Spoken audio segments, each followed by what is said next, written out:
Bienvenidos. Canal en Cristo Vivo. Muy buenas tardes. Muchas gracias por estar. Arrancamos.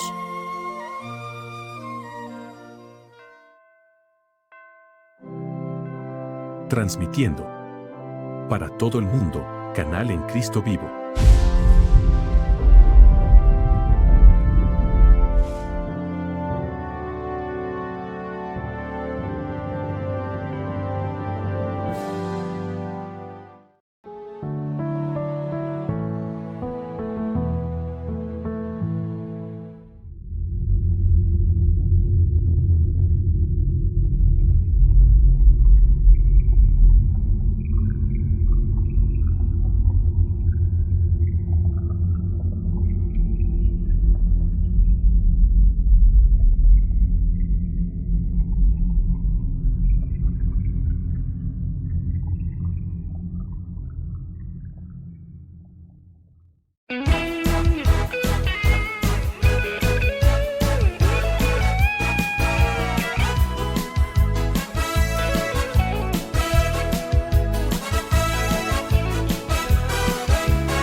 Con usted y la Biblia.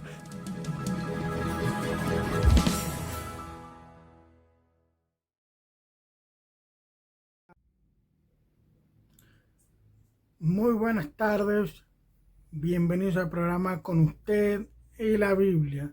Que tengan todos una muy buena bienvenida con nosotros. Antes de que nada, queremos hacer una especie de comunicado de aquí de parte de nosotros, del canal en Cristo Vivo. Nuestra intención siempre ha sido predicar la palabra de Dios, ser honesto al 100% frente a la palabra de Dios. Eso quiere decir que significaba no modificar, no cambiar nada, sino entregar el mensaje genuino, tal como Dios lo estaría diciendo. Porque de eso se trata un predicador que es fiel a la palabra de Dios, es que él enseña fielmente, sin empañar, sin cambiar, sin esconder nada, sino transparente, como enseña la palabra de Dios. Obviamente que de acuerdo a esto se debe al video pasado, a la transmisión pasada, que hablamos sobre congregarnos.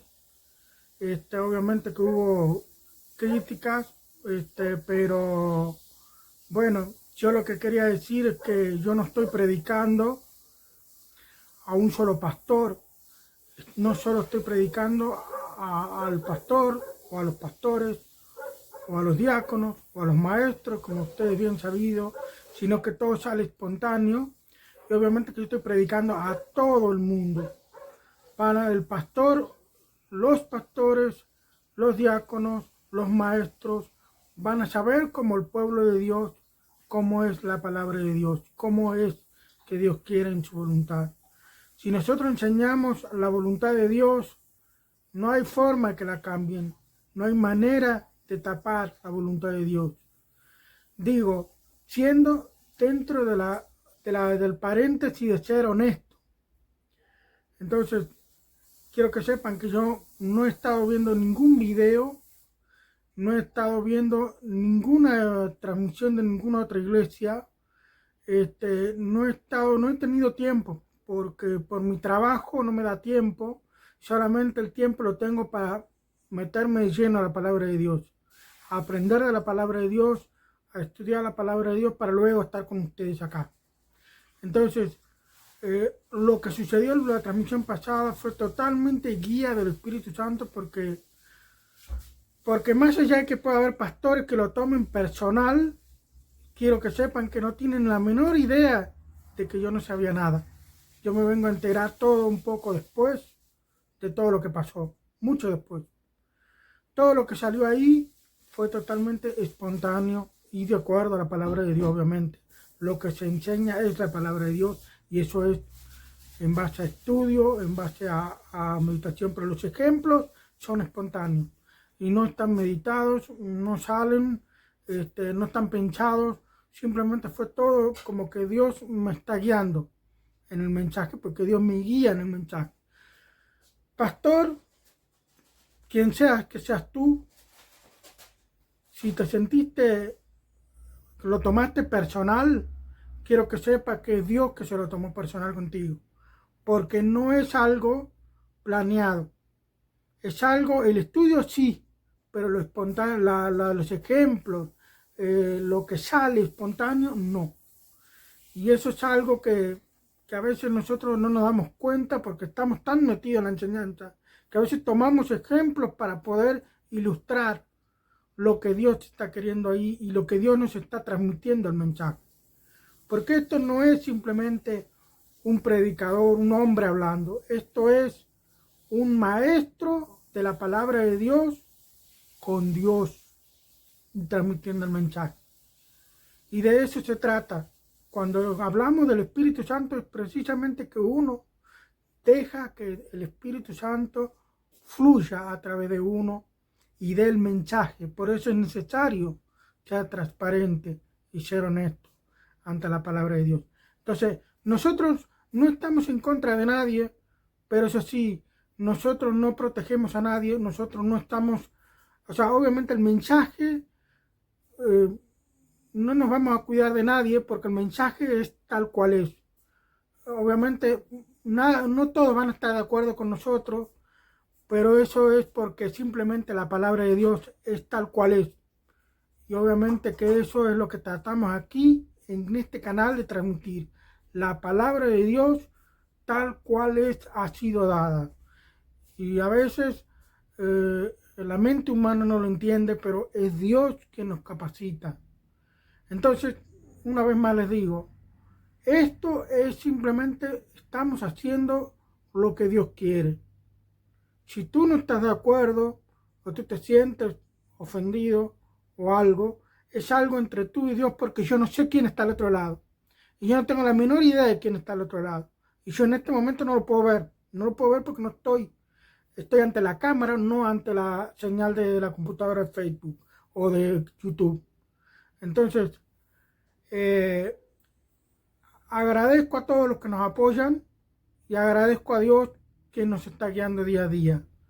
Y esto es simplemente tratamos de ser honestos y tratamos de ser fiel a la voluntad de Dios, a la palabra de Dios. Eso quiere decir que nosotros no estamos al lado de nadie, sino del lado de Dios, del lado correcto. Bueno, la transmisión pasada dijimos que íbamos a hablar hoy sobre un tema que es muy controversial, es un tema muy sabido, y es un tema que ha sido tomado como mal ejemplo, o tomado como un punto que ha dañado a las iglesias, lamentablemente, dejándola mal vista como que esa iglesia o las iglesias o los pastores, porque lo he escuchado muchas veces, de que están para robar a la gente, ¿no? Y el tema nada menos que, obviamente, cuando hablamos de plata, yo sé que muchos dicen, es el diezmo. Es la manguita. Es el sombrerito que ponen en la iglesia. Bueno, sí, es el diezmo. Nosotros tenemos que entender qué es el diezmo a la luz de la palabra de Dios. Y yo sé que muchos no saben esto del diezmo. Y hasta puedo decir que hasta los pastores no saben bien qué es el diezmo. Muchos, ¿tá? O otros lo saben, pero no sé cómo hicieron para llegar a ese nivel de que enseñar lo que están enseñando hoy día, ¿tá? Entonces vamos a empezar paso a paso. Trato de que este tema no salga más de esta transmisión en lo posible. Si no, tendremos que hacer una segunda parte. Porque para poder entender bien el tema, dice, ¿qué es el diezmo? Es la gran pregunta que nos hacemos. Pero yo sé que muchos no se la hacen porque ya la saben. Obviamente, ¿qué significa? Es la 10ª parte. El diezmo es la 10ª parte. ¿Okay? Eso es lo que significa. ¿De dónde sale el tema del diezmo en la Biblia? O sea, ¿dónde comienza el tema del diezmo? Bueno, el tema del diezmo comienza en el Antiguo Testamento y no en la, ¿cómo les digo? La historia sobre el diezmo comienza en el Génesis 14, que todavía no están dadas las ordenanzas sobre el diezmo, pero comienza con un ejemplo que es de la historia de Abraham. Es el patriarca de la promesa recibida de Dios hacia Israel, que iba a convertirse en un pueblo grande. Abraham, como dice ahí, significa padre exaltado, y obviamente la promesa de Dios a Abraham es que él iba a ser padre de muchos, iba a ser una nación grande de él, siendo ella su esposa y él personas grandes y estéril, que no podían tener hijos, y no tenían hijos. Pero luego Dios le cambió el nombre a Abraham, que significa padre de multitud, y se convirtió efectivamente en padre de multitud. Obviamente tuvieron un primer hijo, después ese hijo tuvo gemelos, y de los gemelos ahí se viene la gran nación que es hoy Israel. Entonces, en el Génesis 14, en el versículo 17, dice así: cuando volvía de la derrota de Kedorlaomer y de los reyes que con él estaban, salió el rey de Sodoma a recibirlo al valle de Chab, que es el valle del rey. Entonces Melquisedec, rey de Salem y sacerdote del Dios Altísimo, sacó pan y vino y le bendijo, diciendo: bendito sea Abraham del Dios Altísimo, creador de los cielos y de la tierra. Bendito sea el Dios Altísimo que entregó tus enemigos en tus manos, y le dio a Abraham los diezmos de todo. En esta parte vemos el primer ejemplo de que Abraham da el diezmo de todo. ¿Pero el diezmo de qué? El diezmo del botín que ganó de la guerra contra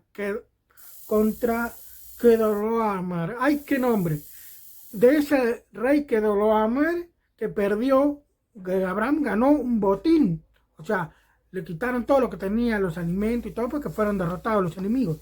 Entonces, de ese botín, Abraham le dio el diezmo a Melquisedec, que era sacerdote de Dios Altísimo en aquel entonces. Pero ese Melquisedec es un nombre misterioso porque no tiene ni principio ni fin. Por eso, para eso quiero llevarlos a Hebreos 7. Ciertamente los de entre los hijos de Leví, el sacerdocio tiene mandamiento de tomar del pueblo los diezmos según la ley, es decir, de sus hermanos, aunque estos también hayan salido de los lomos de Abraham, pero aquel cuya genealogía no es contada entre ellos, tomó de Abraham los diezmos y bendijo al que tenía las promesas. Porque este Melquisedec, rey de Salem, sacerdote del Dios Altísimo, que salió a recibir a Abraham, que volvía de la derrota de los reyes, y le bendijo, a quien en sí mismo dio a Abraham los diezmos de todo, cuyo nombre significa primeramente rey de justicia y también rey de Salem, y esto es rey de paz, sin padre, sin madre, sin genealogía, que ni tiene principio de días ni fin de días, sino hecho semejante al Hijo de Dios, permanece sacerdote para siempre. En hebreo, eso fue Hebreos 7:5. Déjame decirte que Melquisedec era un hombre misterioso, no tenía principio, ni fin, ni genealogía, y se lo hace semejante al Hijo de Dios, a Jesucristo. En Hebreos 7 tratan de mostrar el autor de Hebreos a los judíos convertidos, que es la carta dirigida en Hebreos, por eso el título Hebreos, de que Jesús es el sumo sacerdote hasta el día de hoy. Abraham le dio del botín ganada de la guerra, nunca de sus bienes. Abraham era un hombre muy rico. Nunca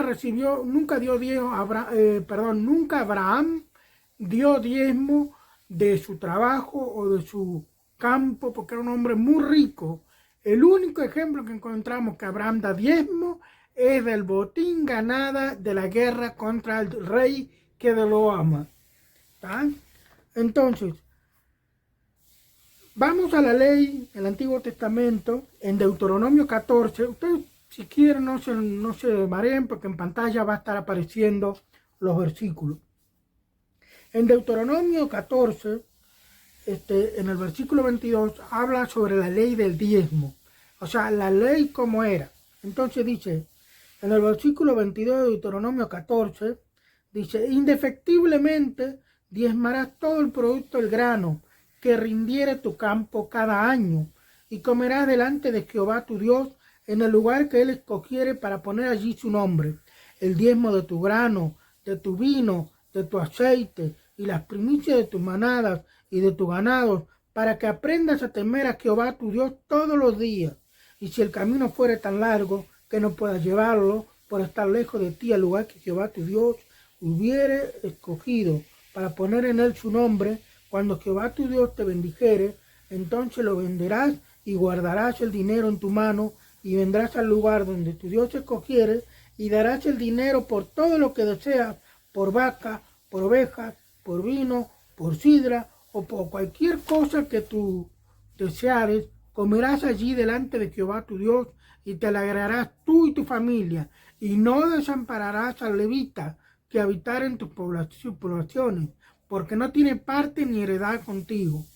A fin de cada 3 años sacarás todo el diezmo de tus productos de aquel año y lo guardarás en tus ciudades, y vendrá el levita que no tiene parte ni heredad contigo, y el extranjero, el huérfano, la viuda que hubiera en tus poblaciones comerán y serán saciados, para que Jehová tu Dios te bendiga en tu obra, en tus manos hicieron. Cuando dice indefectiblemente, en el versículo ahí, indefectiblemente quiere decir que no puede faltar o dejar de ser, según el diccionario Real Academia Española. ¿Con qué frecuencia deberían diezmar los israelitas? Porque esto es para el pueblo de Israel. Dice cada año, según Deuteronomio 14:22, una vez sola al año, no cada mes ni cada semana, sino una sola vez al año.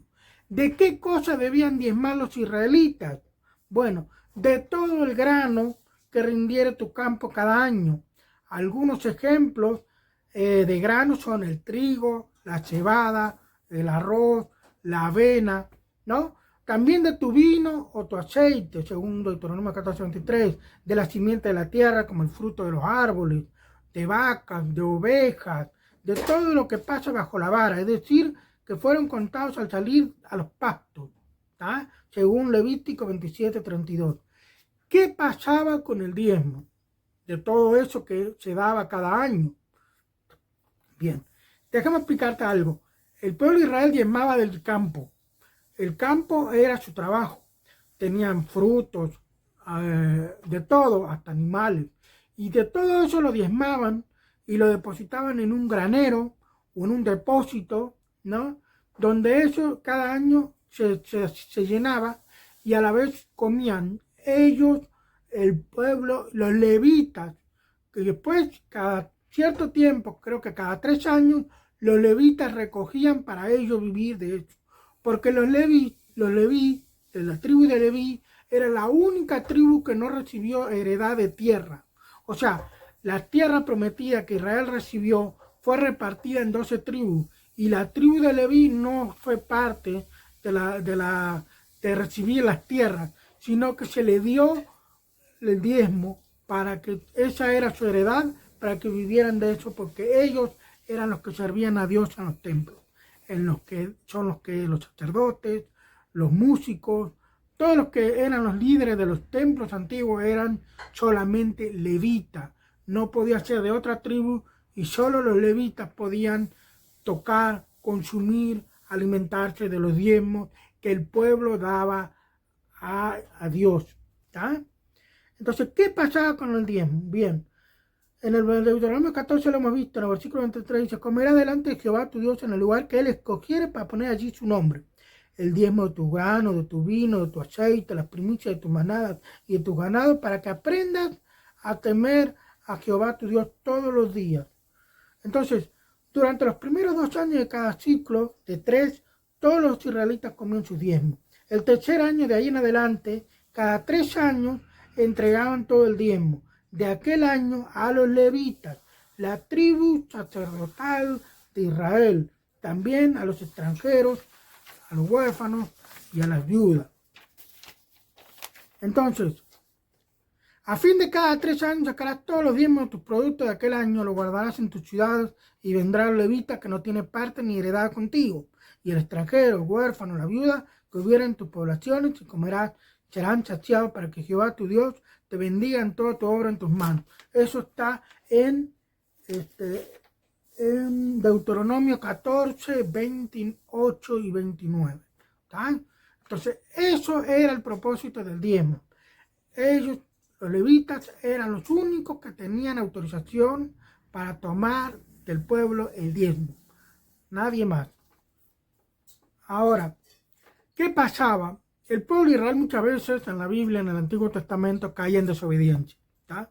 Entonces el pueblo estaba en desobediencia y obviamente venía la disciplina de parte de Dios y venía el profeta a anunciar que si no hay arrepentimiento, Dios procedía al castigo para que ellos vuelvan al camino correcto. Eso era para el pueblo de Israel y eso lo encontramos en la situación de Malaquías 3. Si tú te fijas en Malaquías 3, que Malaquías 3:10 creo que es. Sí. Malaquías 3:10 es el versículo usado por las iglesias de hoy día para decirte esto, que dice así: traed todos los diezmos al alfolí y haya alimento en mi casa, y probadme ahora en esto, dice Jehová de los ejércitos, si no abriré las ventanas de los cielos y derramaré sobre vosotros bendición hasta que sobreabunde. Ese versículo, y no solo usan ese versículo, sino unos versículos anteriores, que en los versículos 8 de Malaquías 3, versículo 8 dice: robará el hombre a Dios, pues vosotros me habéis robado. Y dijiste: ¿en qué te hemos robado? En vuestros diezmos y ofrendas. Déjame decirte que ese versículo no está dirigido para el gentil. Ese versículo está dirigido para Israel. Si tú te fijas en los principios del versículo de Malaquías 3 siempre, en el versículo 6 dice: porque yo, Jehová, no cambio por estos hijos de Jacob, no habéis sido consumidos. Desde los días de vuestros padres habéis apartado de mis leyes y no las guardasteis. Volveos a mí y yo me volveré a vosotros, ha dicho Jehová de los ejércitos. Me dijiste: ¿en qué hemos de volvernos? ¿Robará el hombre a Dios? Dice: pues vosotros me habéis robado. Y dijiste: ¿en qué te hemos robado? En vuestros diezmos y ofrendas. Malditos sois con maldición, porque vosotros, la nación toda, me habéis robado. Traed todos los diezmos al alfolí y hay alimento en mi casa, y probadme ahora, dice Jehová de los ejércitos, si no abriré ventanas de los cielos y derramaré sobre vosotros bendición hasta que sobreabunde. Todos estos versículos está dirigido a la nación de Israel. Israel tenía que diezmar sí o sí del diezmo. Indefectiblemente diezmarás, dice. Ellos debían cumplir. Si no lo cumplían, estaban robando a Dios. Y si estaban robando a Dios, estaban en pecado. Pero esto no es para nosotros, la iglesia neotestamentaria, la iglesia de hoy. No es aplicable para el Nuevo Testamento, porque esto es parte del Antiguo Testamento. Esto está dirigido al pueblo de Israel, no está dirigido al gentil. El gentil son aquellos que no nacen del pueblo de Israel. Yo soy uruguayo, nací en Uruguay.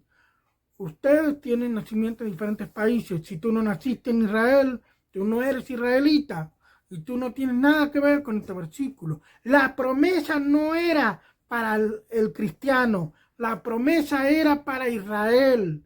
Yo no sé por qué, no entiendo por qué sacaron del contexto ese versículo. Lo usan mucho para decir, usted está robando a Dios si no diezma. Usted está robando a Dios. Eso es pecado. Dios no te va a bendecir. Si diezmas, Dios te va a bendecir. Mira la promesa.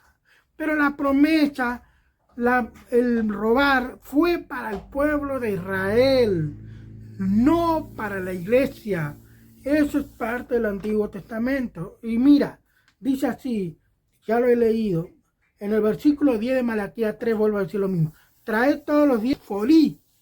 El alfolí no es la manguita negra, esa o la bordó o la azul, esa gorra, como algunos dicen. Tampoco es la cuenta bancaria. El diezmo no era plata.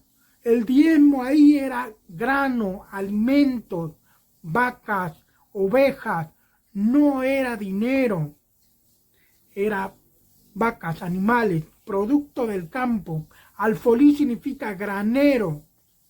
No era manga, tarjeta de crédito, cuenta del banco, ni cuenta de la iglesia, del banco de la iglesia. No era, y perdón que lo diga, no era la cuenta del diácono, ni de los líderes del banco, ni del pastor. Pues me da un poco de gracia porque alfolí es granero. No tiene nada que ver una cosa con la otra. ¿Cómo salimos de ahí para hoy en día estar pidiendo el diezmo en las iglesias? Entonces, el alfolí es un granero, un almacén donde los judíos guardaban los diezmos. Desde luego hacía falta un almacén para guardar el diezmo de los productos del campo, del ganado, etc. Pero no para guardar el dinero. El dinero se guarda en caja de seguridad, banco, otro lugar, pero no en un alfolí. Es lo que estábamos diciendo.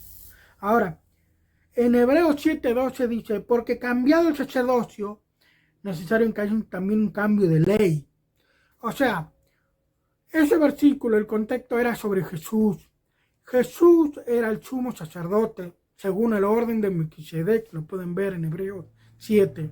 En Hebreos 7 van a ver que Jesús es el sumo sacerdote para siempre. ¿Tá? Entonces, como Jesús murió, Él es el cumplimiento de la ley. O sea, Jesús cumplió la ley al pie de la letra. Por eso que lo van a ver en los evangelios, que Jesús vino a cumplir la ley, porque no podía no cumplirla. No podía abrogar la ley. Él no lo podía hacer. Él tenía que cumplirla. Cuando Él muere en la cruz, cuando Él es crucificado en la cruz, ahí abroga la ley. No Él, sino su muerte hace que la ley quede abrogada. Porque quedó todo aquel que no hiciera la ley y cumpliéndose sea maldito y colgado en un madero. Jesús cumplió todo, pero fue crucificado porque los malditos éramos todos nosotros, que no teníamos acceso a Dios, no teníamos perdón si Jesús no hubiera muerto, porque ninguno cumplimos la ley. Todos fallamos a la ley, entonces estábamos condenados, pero por medio de Jesús es que tenemos acceso a Dios Padre. Por eso es necesario que te arrepientas de tus pecados y le pidas a Jesús que sea tu Salvador, porque Él es el único que te puede dar acceso a Dios Padre, acceso al cielo. Si no tienes acceso al cielo, el otro lugar es el infierno, no hay más lugares. Entonces Dios no quiere que vayas ahí. Dios quiere que aceptes a Jesús, que recibas a Jesús en tu corazón de forma personal y que Él sea tu Salvador. Entonces, al morir Jesús hubo un cambio de ley. O sea, el Antiguo Testamento quedó abrogado y pasa a validarse el Nuevo Testamento. La iglesia es el Nuevo Testamento. La iglesia es neotestamentaria. Entonces, Jesús es el sumo sacerdote. ¿Está? Ustedes se fijan no tengo el versículo aquí anotado, pero creo que es en 1 de Pedro, capítulo 2, se me ha salteado el saber dónde está. Pero en pantalla lo ponemos, dice, en pantalla van a ver de dónde es. Acercando a él piedra viva, desechada ciertamente por los hombres, mas para Dios escogida y preciosa, vosotros también como piedras vivas, sed edificados como casa espiritual y sacerdocio santo para ofrecer sacrificios espirituales aceptables a Dios por medio de Jesucristo. O sea, que Jesucristo es el sumo sacerdote. Por medio de Él es que Él pudimos tener acceso a Dios Padre. Por medio de Él que la ley queda cumplida. Entonces, nosotros logramos tener ese acceso gracias a Jesús. Entonces, ahora, como iglesia, venimos a Jesús, al sumo sacerdote, y nuestro sacrificio es espiritual, ¿no? Entonces, estamos bajo la gracia. En Gálatas capítulo 2, Gálatas capítulo 3 y versículo 10 arranca así. Porque todos los que dependen de las obras de la ley están bajo maldición, pues escrito está: maldito todo aquel que no permaneciera en todas las cosas escritas en el libro de la ley para hacerlas.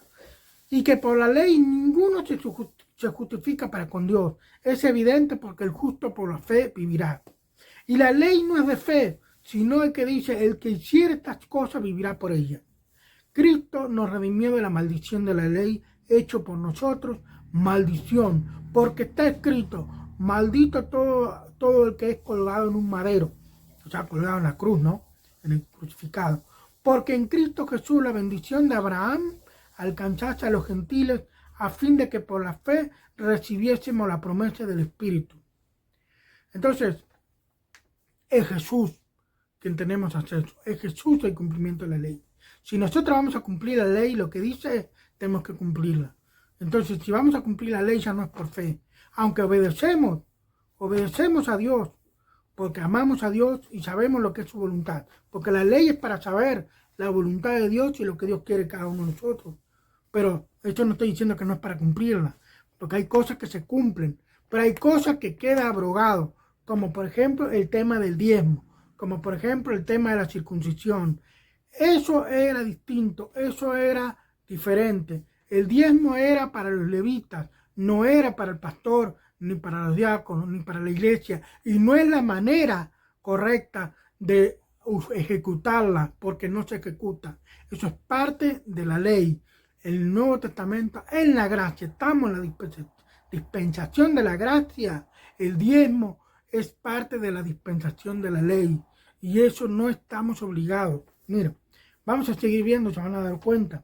Dice: bajo la ley debes cumplir toda la ley. Porque dice Pablo en el capítulo 5 de Gálatas y versículo 2 dice: otra vez testifico a todo hombre que se circuncida que está obligado a guardar toda la ley. ¿Qué pasaba? El problema de la iglesia primitiva era de que había unos fariseos, que lo hemos visto en las transmisiones pasadas. Los fariseos convertidos quisieron agregar a la dispensación de la gracia de que debían circuncidarse y guardar toda la ley para ser salvos. Y ese fue el problema que tuvieron los apóstoles y estuvieron luchando en la iglesia primitiva. Déjame decirte que la religión farisea fantasma existe hasta el día de hoy, porque si Pablo dice que si quieres guardar la circuncisión, si no saben lo que es circuncisión, vayan al diccionario, no lo voy a explicar aquí, está todo público. Déjame decirte que si en aquella época el que se quería circuncidar debía guardar toda la ley, dice Pablo, entonces ¿cuánto más el diezmo? Si querés diezmar, vas a tener que guardar la ley. Si las enseñás como es la ley, tenés que guardar toda la ley. Entonces no vas a poder cumplir toda la ley, está bajo maldición. No puedes sacar una parte de la ley y pasarla a la gracia y mezclarla. Una cosa es la ley y otra cosa es la gracia. El diezmo es una ley que es de la ley del Antiguo Testamento. No se ejecuta hoy en día. Si lo quieres ejecutar, mira lo que dice en Gálatas 5:2. Otra vez testifico que a todo hombre que se circuncida, que está obligado a guardar toda la ley. Yo digo, otra vez testifico a todo hombre que quiera obligar a dar el diezmo, está obligado a guardar toda la ley. Porque el diezmo es parte de la ley como la circuncisión. No es el método para la iglesia hoy en día. Porque el diezmo ni siquiera es para ti, no puedes. Tú no eres levita. O tú eres levita. Pastores, diáconos, maestros. ¿Tú eres levita? Están levitando. ¿Será eso? Porque otra cosa no es. Tú no eres levita. Entonces tú no puedes recibir el diezmo. Está prohibido. tú no eres. Estás quebrantando la ley. Entonces, ¿cómo se sostienen bíblicamente los ministros del nuevo pacto? ¿Cómo se sostienen hoy en día? Ya que el diezmo quedó abolido, porque el diezmo está abolido.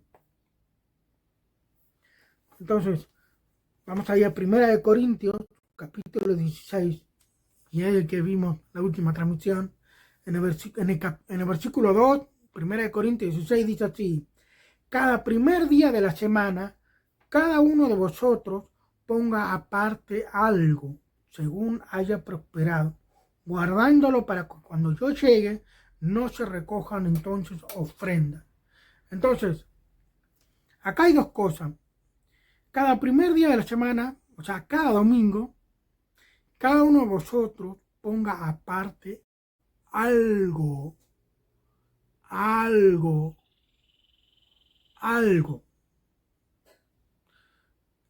no significa diezmo.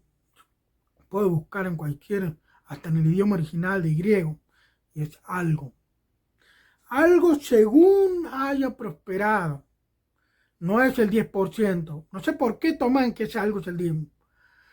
Si vos vas a dar algo, es de acuerdo a lo que tú prosperas, de acuerdo a tus fuerzas, de acuerdo a tus posibilidades, ¿no? Porque ahí dice, según hayas prosperado. No entiendo cómo es que logran ajustar eso como diezmo.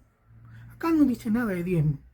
Déjame decirte que en el Nuevo Testamento no hay ningún ejemplo de los apóstoles que hablen del diezmo. Ni uno. No encuentro nada. Solamente encuentro Jesús. Pero déjame explicarte que Jesús estaba bajo la ley y debía cumplir. No podía faltar a la ley, porque si no sería pecador como nosotros. Y él sin pecado quiere decir que cumplió todita la ley al pie de la letra. No falló en nada Jesús. Entonces no puedes tomar ese ejemplo. Dice, tenemos que tener discernimiento, por favor. No podemos estar no estamos ante un libro cualquiera. La Biblia es un libro serio, es la voz de Dios, nosotros somos sus representantes.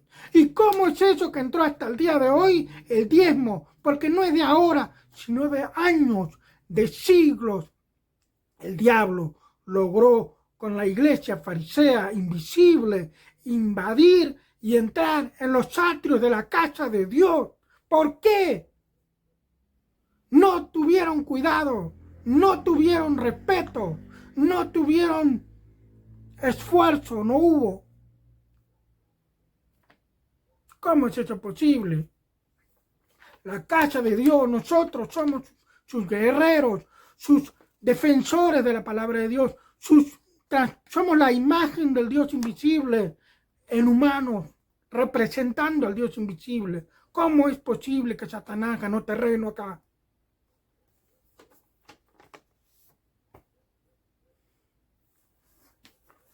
Segunda de Corintios, capítulo 9, versículo 7 al 8, dice, en el versículo 7 dice, Segunda de Corintios, capítulo 9, cada uno dé como propuso en su corazón, no con tristeza ni por necesidad, porque Dios ama al dador alegre. Poderoso es Dios para hacer que abunde en vosotros toda gracia, a fin de que teniendo siempre en todas las cosas todo lo suficiente, abundéis para toda buena obra. Cada uno dé como propuso en su corazón. Si te propones dar algo, no dice ahí el diezmo. Si quieres poner el diezmo, ponlo, pero no diga que es lo que Dios manda, porque no es lo que Dios manda. Cada uno dé como propuso en su corazón, tanto que las cantan en la iglesia. Cada uno dé como propuso en su corazón, no con tristeza ni por necesidad. Dios ama al dador alegre. Tanto que la cantan, pero no saben lo que significa. Cada uno dé como propuso en su corazón. Cuando dé como propuso en su corazón, se trata de voluntad, no obligación.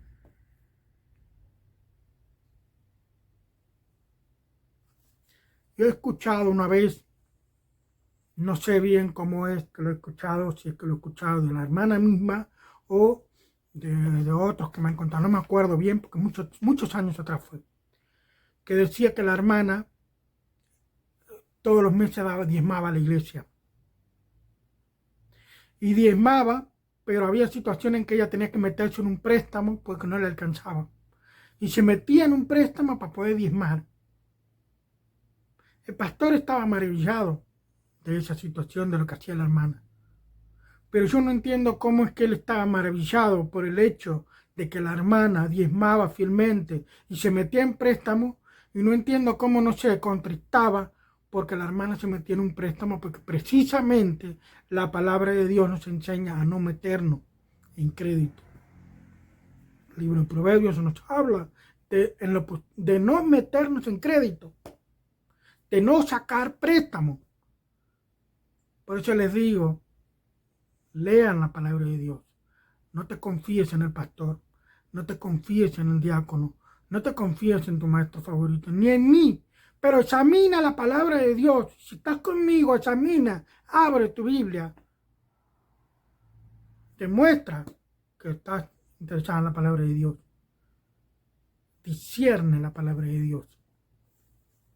Pídele la dirección del Espíritu Santo para que no caigas en el error.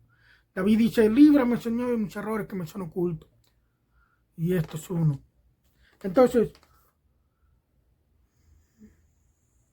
cada uno de como propuso en su corazón que lo que tú quieras. La iglesia recibe ofrendas según el Nuevo Testamento y donativo. Así se manejaba la iglesia primitiva. Ofrenda y donativo. Y yo te muestro con la Biblia que era donativo lo otro. En este momento no. Pero yo tengo los versículos que se manejaban así.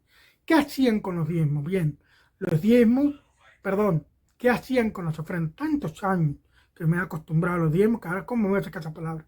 Las ofrendas que recibía la iglesia primitiva era para sostener a los líderes de esa iglesia y también para los necesitados cuando no tenían para comer. Porque en aquella época era muy difícil, en los tiempos de la iglesia primitiva. Y había un avivamiento, o sea, crecía la iglesia, crecían. Y era para ayudar a los que no tenían. Y muchas veces Pablo decía eso para juntar un dinero porque era especialmente para la iglesia que estaba en Jerusalén, que era la que estaba desastrosa, que no tenían ni para comer. Entonces juntaban el dinero y era un donativo. Ese donativo era para la iglesia de Jerusalén para ayudarles en sus necesidades de comer. ¿Tá? Pero vamos a decir una cosa, era para necesidades esenciales.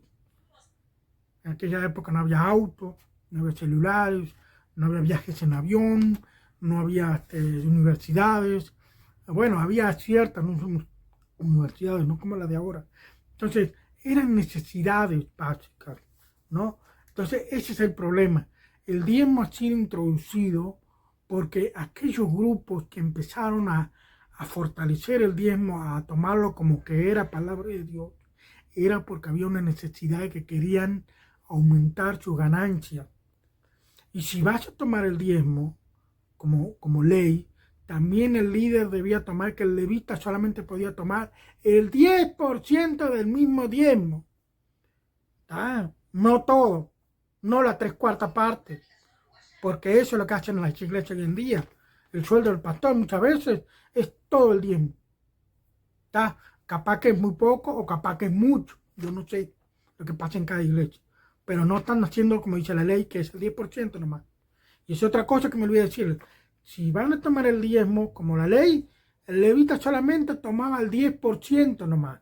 No el 100%, ni el 90%, ni el 50%. Entonces, la respuesta es que las iglesias de hoy en día deben ser así. Mediante las ofrendas voluntarias apartadas cada domingo por los cristianos, ¿no? La regla del Nuevo Testamento es, cada primer día de la semana cada uno de vosotros ponga algo según haya prosperado.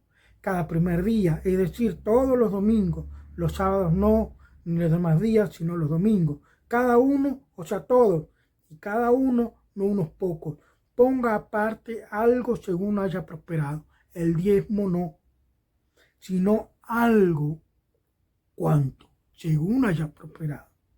Las directrices expuestas en 2 Corintios 6, 1, 12 y 9, 7 y 8 de 2 Corintios son lo mismo. Es lo mismo. Lo estamos viendo recién. Es lo mismo. Entonces, nadie está obligado a diezmar. No existe hoy en día la doctrina del diezmo, sino que es la voluntad personal. No hay una ley porque estamos bajo la gracia. Por eso es el Espíritu Santo pone en nosotros el querer así como el hacer. Es Dios quien pone en nosotros el querer como el hacer, así como el hacer. Es a voluntad. Las ofrendas son a voluntad. Existe donativo. Promesa de fe. Déjame decirte que otro tema que se usa en las iglesias de hoy en día, no hace mucho, todavía lo tengo que estudiar, pero ya por decir promesa en el cristianismo, prometer está mal. No sé cómo es eso de que estamos diciendo promesa de fe. Yo diría donativo, es lo único que diría. Me comprometo a dar un donativo para tal misionero. Me comprometo a dar un donativo a tal iglesia. Eso es correcto. Promesa de fe, promesa. No prometas si no vas a cumplir. Si un día no tienes, no. Eso de sacar de lo que tienes, que pagar las cuentas y lo sacas de ahí para dar diezmo o dar a la iglesia, es una esclavitud que el Señor jamás quiso que tú tuvieras. ¿Por qué? Con este versículo terminamos. En 2 Corintios capítulo 8 y versículo 12, porque si primero hay la voluntad dispuesta, será acepta según lo que uno tiene y no según lo que no tiene. No puedes dar lo que no tiene.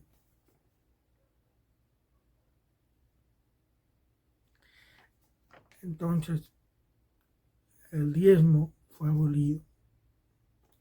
Las iglesias solamente deben recibir ofrendas o donativos. Pero toda la iglesia tiene que ofrendar algo, no uno. Toda. Porque es importante también sostener a tu pastor. Es importante sostener a los líderes que están alimentándote espiritual cada domingo, cada día de la semana, porque es un trabajo. El ministerio no es para lucrarse, el ministerio no es para vivir como reyes, el ministerio es para vivir como ejemplo de la Grey. Es un tema que vamos a tocar en algún momento del pastorado y del diaconado, cómo es la economía, cómo debe manejar su economía el pastor o el diácono, porque son los ejemplos que Dios usa ahí en la Biblia, que son los pilares de la iglesia. Entonces, el diezmo está abolido. Tú ofrendas, sí o sí ofrendas voluntariamente. Esfuérzate por ofrendar en la iglesia. Ofrenda, piensa en las necesidades de tus líderes, piensa en las necesidades de tu iglesia, mira, investiga las necesidades de tu iglesia y ofrenda. Pero recuerda que el diezmo era del Antiguo Testamento, era para el pueblo de Israel y las promesas eran para el pueblo de Israel. Y con este ejemplo de Abraham, que dio diezmo no de lo que ganaba, sino del botín que ganó de la guerra, nunca más diezmó. Entonces, ese es el tema, el diezmo. Eso fue lo que hablamos hoy. Y espero que este mensaje te haya ayudado y te haya librado de una esclavitud de muchos años que está vigente y que muchos maestros, diáconos, pastores se han lucrado con la iglesia y han sido mal ejemplo. Y yo les digo, yo tengo muchos malos ejemplos y también buenos ejemplos, porque yo conozco a muchos pastores y fueron varios mis pastores y fueron varios mis diáconos y varios mis maestros. Por eso les digo, no lo tome una personal, porque yo sé mucho. Yo conozco la palabra de Dios también.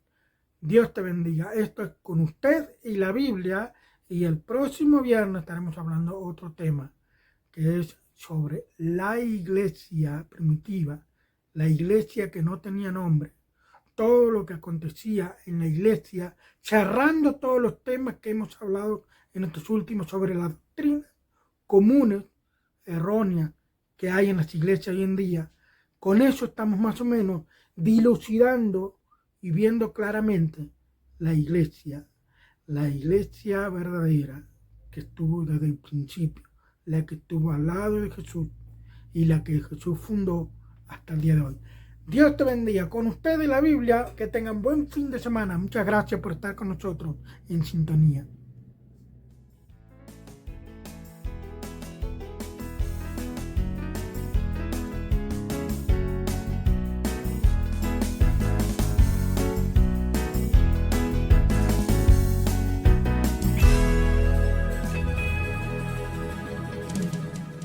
Con usted y la Biblia.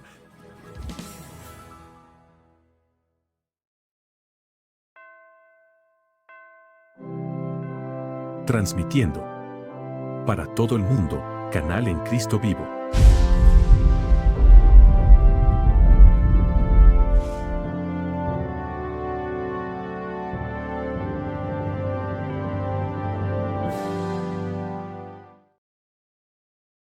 Fue una transmisión de Canal en Cristo Vivo.